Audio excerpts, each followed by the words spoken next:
அண்ணே,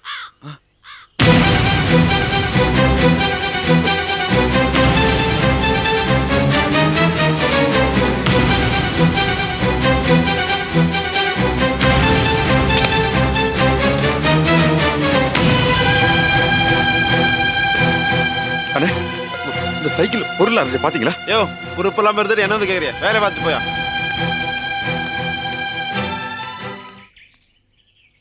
மனசே மனசே துடிக்குது மனசே,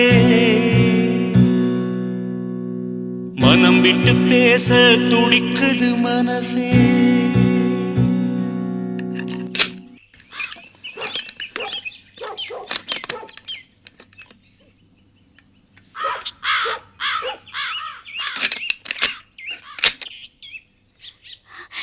என்ன மாமா வெறும் சைக்கிளோட வந்திருக்கீங்க? எல்லா பொருளையும் வித்துட்டீங்களா? எனக்கு தெரியும் மாமா, இந்த தொழில நாம பெரிய லெவலுக்கு